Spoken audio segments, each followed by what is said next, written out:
Hi friends, welcome to our channel the Vaidik college. और हम लोग पढ़ रहे हैं कंक्रीट टेक्नोलॉजी सिविल इंजीनियरिंग में, जो आपके थर्ड सेमेस्टर का सब्जेक्ट है ना। और ये जो लेक्चर्स हैं ये आपके किसी भी कॉम्पिटिटिव एग्जाम के लिए भी उतने ही ज़्यादा यूज़फुल हैं जितना कि आपके सेमेस्टर एग्जाम के लिए है। ठीक, तो आज हम लोग देखेंगे। इससे पहले हम लोग देख चुके हैं बहुत सारे टेस्ट। हम लोग देख चुके हैं आपका standard consistency test Vicat apparatus के यूज़ से। फिर हमने देखा आपका इनिशियल सेटिंग टाइम कैसे निकालते हैं, फाइनल सेटिंग टाइम कैसे निकालते हैं। और उसी कड़ी में आज हम लोग देखने वाले हैं कंप्रेसिव स्ट्रेंथ टेस्ट। ठीक है, और एक और टेस्ट बचाता है जो कि है आपका साउंडनेस टेस्ट। आप मान के चलो कि इन टेस्ट में से एक ना एक टेस्ट तो 100% आपको लिखने को आता ही आता है आपके सेमेस्टर एग्जाम में। सबसे ज़्यादा चांस होता है आपका initial final setting time set करने वाला टेस्ट को लिखना आता है, या फिर आपका आता है साउंडनेस वाला टेस्ट को। ठीक है, लेकिन हम किसी भी टेस्ट को छोड़ेंगे नहीं, सब टेस्ट पढ़िए आप। चैनल में पहली बार आए हो तो प्लीज़ लाइक और सब्सक्राइब कर लो। आपको सारे के सारे आपके सिविल इंजीनियरिंग के जो लेक्चर्स हैं यहीं पे मिल जाएंगे। ठीक है, चलो कंप्रेसिव स्ट्रेंथ टेस्ट आज का टॉपिक। जैसा कि नाम से ही पता चल रहा है कि हम इसमें क्या पता करेंगे कि सीमेंट मोर्टार का कंप्रेसिव स्ट्रेंथ कितना है। ठीक, एपरेटस कौन सा यूज करेंगे? एपरेटस दो टाइप की मशीनें हैं, यूनिवर्सल टेस्टिंग मशीन या कंप्रेशन टेस्टिंग मशीन। क्यूब के मोल्ड्स लेंगे हम, एक वाइब्रेटिंग मशीन होती है। ठीक है, वेट बैलेंस लेंगे, सीमेंट लेंगे और आईएस स्टैंडर्ड लेंगे। सबसे पहले मैं आपको दिखा दूं कि यूनिवर्सल टेस्टिंग मशीन होती कैसे है। आप देख लो, universal testing machine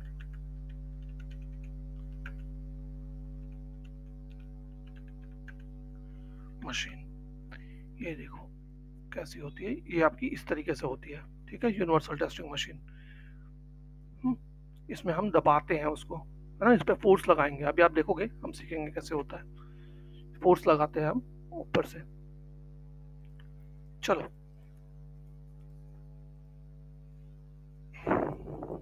vibrating machine भी साथ ही साथ में, ये देखो ये वाली वाइब्रेटिंग मशीन बगल में है ना। ये वाइब्रेटिंग मशीन नहीं, ये तो डाटा डायरेक्ट कर रही है आपका। एक वाइब्रेटिंग मशीन भी साथ में ही रहती है उसके। ठीक है, जो आपका बताते रहे, बहुत काम की होती है वाइब्रेटिंग मशीन भी।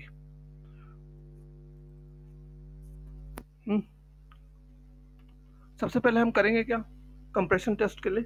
सबसे पहले हम लोग लेंगे मोल्ड्स तैयार करेंगे। ठीक है, मोल्ड में सबसे पहले हम मोर्टार तैयार करेंगे, मोर्टार को मोल्ड में डालेंगे।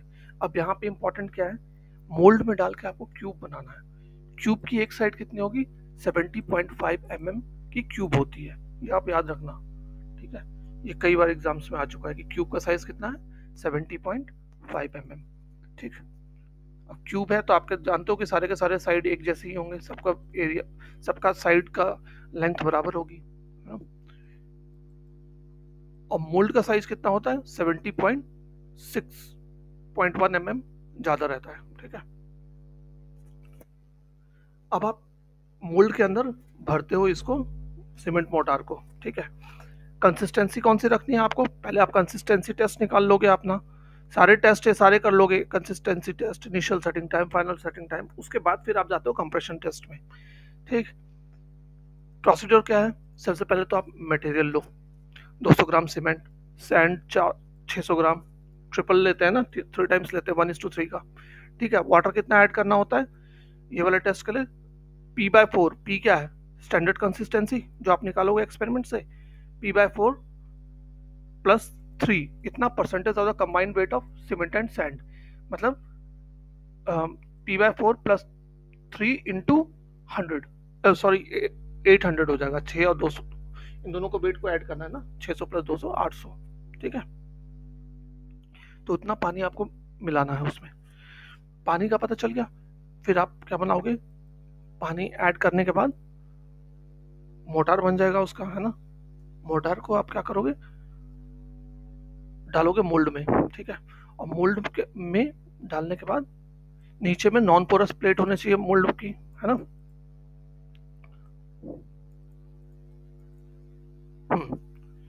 इसके लिए गेजिंग टाइम कितना होना चाहिए? गेजिंग टाइम इसके लिए 3 मिनट से कम नहीं होना चाहिए, लेकिन 4 मिनट से ज़्यादा भी नहीं होना चाहिए। ठीक है, गेजिंग टाइम क्या था? आपने पिछले वीडियोस देखे हैं तो आपको पता है, पानी मिलाने से लेकर के उसको मिक्स करके और मोल्ड में भरने तक को कहते हैं गेजिंग टाइम।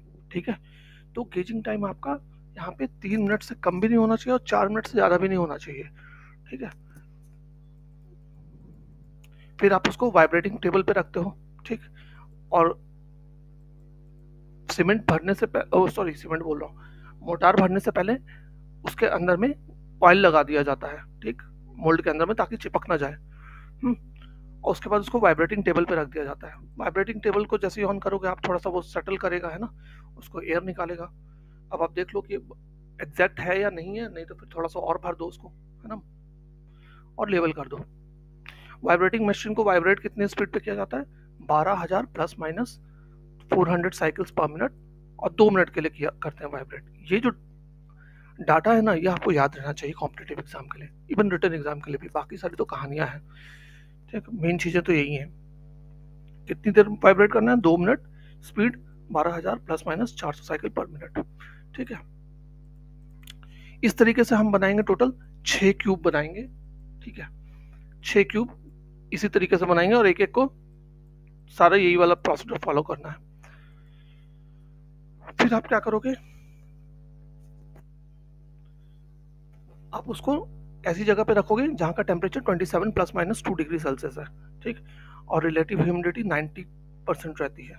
उसको 24 आवर्स के लिए रख दिया जाता है और सेट होने दिया जाता है। ठीक, 24 आवर्स खत्म होने पे आप क्या करोगे, क्यूब्स को मोल्ड्स में से निकालोगे बाहर, और उसको क्लीन फ्रेश वाटर में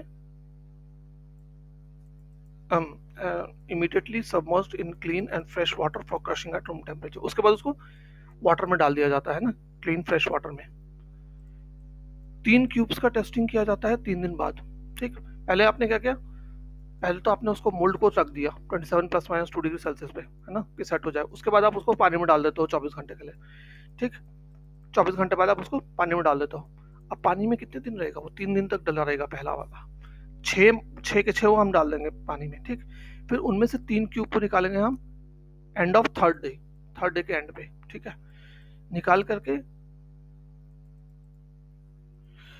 उनका टेस्टिंग करेंगे हम। और बाकी के 3 ट्यूब का हम कब टेस्ट करते हैं? 7 डेज के बाद। टोटल 6 हैं, पहले 3 दिन पे, फिर बाकी के 3 को 7वें दिन पे हम टेस्ट करेंगे। ठीक है, और क्यूब्स को रख दिया जाता है अब यूनिवर्सल टेस्टिंग मशीन में। ठीक है, और इस पे फोर्स जो हम लगाते हैं, लोड जो लगाते हैं, वो उसके फेस पे नहीं लगाते, उसके साइड्स पे लगाते हैं। ठीक है, और लोड किस रेट से आपको अप्लाई करना है? लोड का भी एक स्पीड है। लोड आपको लगाना है 35 newton per metre mm 35 newton mm square per minute. ठीक है, कंप्रेशन टेस्टिंग मशीन में ये आपका रेट ऑफ लोड है, ये भी आपको पूछेगा। ठीक है, कंप्रेसिव स्ट्रेंथ निकाली जाती है। कैसे कंप्रेसिव स्ट्रेंथ निकलेगी? जिस फोर्स पे वो टूट जाएगा, है ना, तो वहां से हमें पता चल जाएगा कि इतनी इसकी स्ट्रेंथ है। वहां पे रहता है, मीटर रहता है, वो आपको दिखाता रहेगा कि हाँ भाई किस फोर्स पे जाके ये टूटा है। ठीक है, तो इस तरीके से हम निकालते हैं 3rd day, 7th day, 28 day पे तो हमें पता है।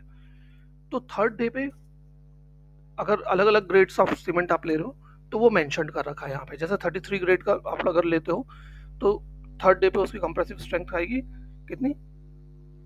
16 MPa आएगी।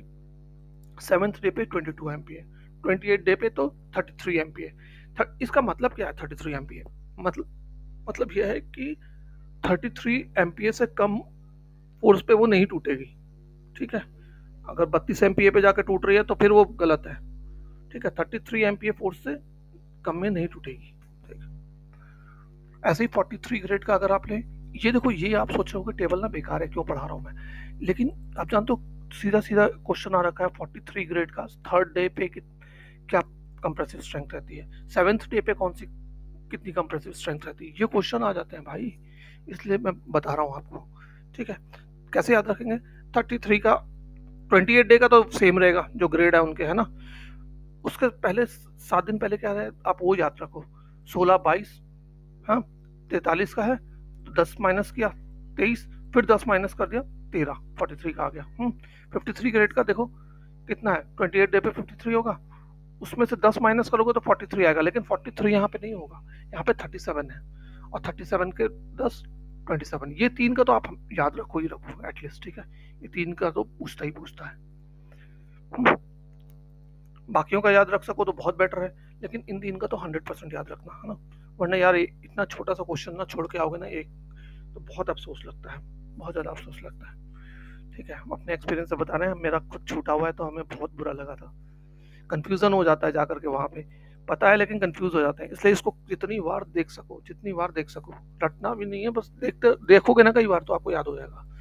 ठीक है, प्रिकॉशंस क्या क्या लेना है, प्रिकॉशंस आपको ये लेना है कि मोटार को जब हम भरते हैं, है ना, मोल्ड में, तो हाथ से दबाना नहीं है उसको। ठीक, cubes should be tested on the side and not on the face. ठीक है, साइड से टेस्टिंग करना है, फेस पे नहीं टेस्ट करना है। Inside of the cube mould में क्या करना है आपको, 100% ऑयल लगाना है, नहीं तो वो चिपक जाएगा। Cube should not be allowed to dry until they are broken. ठीक, neglect the results which fall outside 15% of the average results on either side. ठीक है, 15% ज़्यादा या 15% कम आए कंप्रेसिव स्ट्रेंथ के, तो उसको नेग्लेक्ट कर देना, हटा देना है। ठीक है, काउंट ही नहीं करना है। Time of gauging should not be less than 3 minutes, ये तो हमने देखा, लेकिन अगर 4 मिनट से ज़्यादा हो जाए, हाँ, और आपका यूनिफॉर्म कलर नहीं आ रहा है, तो mixture should be rejected and fresh motor should be prepared, ये भी याद रखना है। ठीक, 3 से 4 मिनट तो गेजिंग टाइम होना ही चाहिए, लेकिन अगर 3 मिनट से ऊपर हो गया और अभी भी कलर नहीं आ रहा है आपका, और 4 मिनट भी पार हो गए, तो फिर आपको वो मोटार हटा देना है। ठीक है, फिर से मोटार बनाना पड़ेगा आपको। तो ये प्रिकॉशंस है आपको, प्रिकॉशंस ऐसा नहीं कि प्रिकॉशंस छोड़ देना, प्रिकॉशंस भी लिख के आना होता है। ठीक है, और प्रिकॉशन से भी क्वेश्चंस आते हैं आपके कि कितने परसेंटेज आपको नेग्लेक्ट करना होता है, और गेजिंग टाइम कितना परसेंट, कितने मिनट से कितना मिनट होता है। अगर यूनिफॉर्म कलर नहीं आया और 4 मिनट भी पार हो गया तो क्या करोगे आप, उसको रिजेक्ट कर देंगे। ठीक, फिर यहाँ पे देखो आप साइड से टेस्ट करना है, फेस पे नहीं टेस्ट करना है। तो ये चीज़ें आपको पता होनी चाहिए। और इवन जॉब के लिए भी अगर आप जाओगे ना, तो ये सब इतना बेसिक चीज़ें हैं ना, कि सिविल इंजीनियरिंग के लिए जॉब के लिए जाओगे तो आपको यही सब चीज़ें पूछेंगे वो। 90% चांस है कि वो आपसे ना कॉन्क्रीट टेक्नोलॉजी पे ही क्वेश्चंस पूछते हैं, चाहे आप अपने सीनियर से पूछ लेना। ठीक है, क्योंकि सबको पता है फ्लूइड मैकेनिक्स के बारे में कोई नहीं पूछने वाला है, तो सीमेंट का ही काम होना है वहाँ, मैक्सिमम चीज़ें कॉन्क्रीटिंग ही होनी है, तो वहाँ पे आपसे ज़्यादा से ज़्यादा आरसीसी में आपको बार बाइंडिंग शेड्यूल पूछ लिया जाता है। ठीक है, और वो भी उनके लिए होता है जो क्वालिटी है, वो उनके लिए जो बिलिंग वगैरह के लिए है। लेकिन अगर आप फील्ड इंजीनियर जा रहे हो तो आप समझो आपकी पकड़ 100% बहुत ज़्यादा होनी चाहिए कंक्रीट टेक्नोलॉजी पे, वरना मुश्किल हो जाता है यार। ठीक, और इतना कोई टफ सब्जेक्ट भी नहीं है, बस हाँ ठीक है डाटा काफ़ी है, बट डाटा याद रखना पड़ेगा यार, और कोई ऑप्शन नहीं है। इतना कोई बड़ा डाटा नहीं है कि आपको याद ना रहे, 2 बार 3 बार सुन लो, पढ़ लो, अपने याद हो जाती है, बहुत आसान है। ठीक, तो ये था आपका कंप्रेशन टेस्ट, होप आपको क्लियर हो गया हो। क्यूब का साइज आपको याद रहना चाहिए 70.5 mm का क्यूब। और कोई डाउट हो तो प्लीज़ कमेंट में लिखना, हम ट्राई करेंगे आपके डाउट को क्लियर करने की पूरी। थैंक्स फॉर वॉचिंग, जय हिंद।